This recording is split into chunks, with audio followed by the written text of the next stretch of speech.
پھر اس ایمان کو تقویت پہنچانے اللہ سے جڑنے کے لیے نماز ہے کہ نماز پہلی امتوں کو 2 نمازیں، ہمیں 5۔ پہلی امتوں کی مسجد کوئی نہیں، ہماری مسجد۔ پہلی امتوں کی اذان کوئی نہیں، ہمیں اذان ملی۔ اور اذان اتنا بڑا عمل بنا دیا میرے نبی نے کہ آپ نے فرمایا کہ اذان دینے والا قیامت کے دن سب سے اونچے مقام پر کھڑا ہوگا۔ حضرت علی فرمایا کرتے تھے کاش میں اللہ کے نبی سے حسن حسین کے لیے مسجد نبوی کی اذان مانگ لیتا، یہ حضرت علی فرمایا کرتے تھے۔ اور جنگ قادسیہ میں مؤذن زخمی ہو گیا تو اذان دینے کے شوق میں سردار آپس میں الجھ گئے، کہتا میں دوں گا، ایک کہتا میں دوں گا۔ پھر قرہ اندازی ہوئی جس کا نام نکلا اس نے اذان دی۔ حضرت عمر فرمایا کرتے تھے اگر میں امیر المومنین نہ ہوتا، اگر میں خلیفہ وقت نہ ہوتا تو میں مسجد نبوی کا مؤذن بننا پسند کرتا۔ کسی کو اذان نہیں ملی، ہمیں اذان۔ پہلا مؤذن بلال بنا، پہلے مؤذن اللہ نے بلال کو یہ عزت عطا فرمائی۔ دنیا میں یہ ہے اور آخرت میں یہ ہے کہ میرے نبی نے فرمایا کہ جب جنت میں جانے کا وقت آئے گا نا تو جنت کی میرے لیے سواری لائی جائے گی، میں اس سواری پہ بیٹھوں گا تو اس کی جو وہ رسی ہوگی نا وہ ایسے نیچے گر جائے گی، یہ نیچے گرے گی۔ اس رسی کے یعنی اس کی جو لگام ہوتی ہے نا وہ نیچے گرنے کا مطلب ہے یہ ایسے نیچے گر گئی۔ اب نیچے گرنے کا مطلب ہے کہ اس کی ڈرائیونگ میرے نبی نے نہیں کرنی، کوئی آنے والا ہے، کوئی ڈرائیور آنے والا ہے جو رسی پکڑ کے چلے گا، کوئی کوچبان آنے والا ہے جو اس کو پکڑ کے چلے گا۔ رسی کا گرنا ایک انڈیکیشن ہے کہ کوئی نصیب والا اب آئے گا۔ جب آپ کی سواری کھڑی ہوگی، رسی نیچے ہے، تو اب سب کی گردنیں ایسے ہوں گی، کون، سب قیاس کر رہے کون۔ اللہ کی طرف سے اعلان ہوگا بلال کو بلایا جائے، بلال۔ تو بلال آپ کی سواری کی لگام پکڑیں گے اور آپ نے فرمایا کہ سب سے پہلے میں جنت میں جاؤں گا اور بلال میرے ساتھ ہوگا، میری سواری کی لگام پکڑے ہو جائے گا۔ تو ہمیں اذان ملی، کسی امت کو اذان نہیں ملی۔ ہمیں 5 نمازیں ملی، کسی امت کو نمازیں نہیں۔ 2 نمازیں، ایک فجر کی 2 رکعت، عصر کی 2 رکعت۔ باجماعت نہیں، ان کو اپنی کتاب یاد نہیں، ہمیں قرآن یاد ہے۔ میرے مدرسے میں ایک بچہ اب ماشاءاللہ امریکہ میں وہ پڑھا رہا ہے، اس نے 30 دن میں قرآن یاد کیا۔ صبح یاد کرتا تھا، شام کو تراویح میں سناتا تھا۔ میرے مدرسے کا بچہ ہے، صبح بیٹھ کے مغرب تک پورا سپارہ یاد کر کے اور عشاء کو تراویح میں سنا دیتا تھا۔ اللہ نے میں ایسا قرآن دے دیا کہ 1 مہینے میں بھی یاد ہو جاتا ہے۔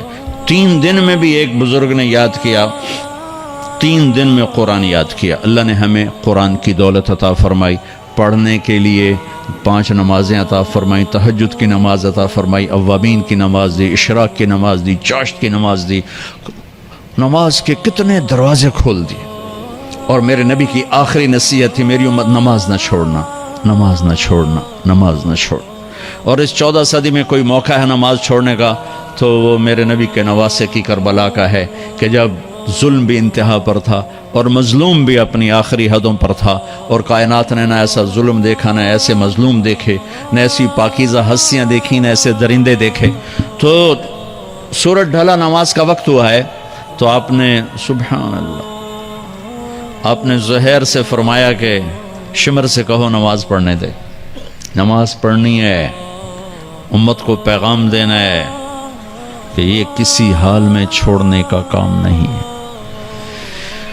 تو انہوں نے آگے بڑھ کے شمر سے کہا نماز پڑھنے دو، انہوں نے کہا نہیں، نماز نہیں پڑھنے دیں گے، ہماری تلوار چلے گی۔ انہوں نے واپس آ کر کہا جی وہ کہہ رہے ہیں ہم جنگ نہیں روکیں گے، تلوار چلے گی۔ تو پھر یہ نہیں فرمایا اچھا چلو ٹھیک ہے سر دیو، فرمایا اچھا آدھے نماز پڑھو آدھے جنگ کرو۔ آدھوں نے نماز پڑھی، آدھوں نے جنگ کی۔ پھر انہوں نے جنگ کی اور پہلوں نے نماز پڑھی، اور عصر سے پہلے سب کے سر کٹ کے نیزوں پہ چڑھ گئے۔ یہ وہ ہستیاں ہیں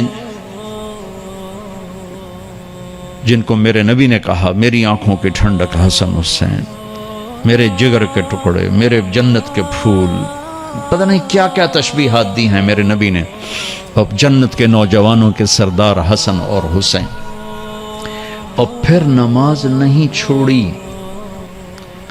ان کو جنت کی بشارت تو ماں کے دودھ پیتے مل گئی تھی، کربلا کی وجہ سے نہیں ملی سرداری ان کو، وہ تو ان کے سر کا صحرا ہے الگ۔ ان کو سرداری جنت کے ملی ماں کا دودھ پیتے ہوئے کہ جنت کے نوجوانوں کے سردار ہیں حسن اور حسین۔ نماز نہیں چھوڑی میرے عزیزو، نماز نہ چھوڑ۔ اللہ کا شکر ہے، میں آپ بچوں کو دیکھ کے مجھے اپنا کالج کا دور یاد آ رہا ہے۔ ہمارے دور میں ایک نعیم الدین صاحب گورنمنٹ کالج لاہور میں تبلیغ کا کام کرتے تھے، اور وہ اکیلے ہی نماز پڑھتے تھے، کوئی نمازی نہیں ہوتا تھا، اور کسی لڑکے کی داڑھی نہیں تھی، کسی لڑکے سوا سے ایک نعیم الدین کے۔ اب ہر کالج میں جائے داڑھیوں والے بچے نظر آتے ہیں، ٹوپیوں والے بچے نظر آتے ہیں، کوئی لڑکی کے سر پہ دوپٹہ نہیں ہوتا تھا، کوئی ایجوکیشن تھی۔ اب لمز جیسی یونیورسٹی میں بھی لڑکیاں پورے برقعے میں ہوتی ہیں، حجاب میں ہوتی ہیں، نقاب میں ہوتی ہیں۔ جہاں برائی کا گراف اوپر گیا تو نیکی کا بھی اوپر گیا، جہاں برائی کا لیول اگر بڑھا ہے تو نیکی کا لیول بھی بڑا ہے۔ اتنا بڑا میری نسل کا مجمع اللہ کی بات سن رہا ہے، یہ اس دور میں کوئی تصور نہیں کر سکتا تھا۔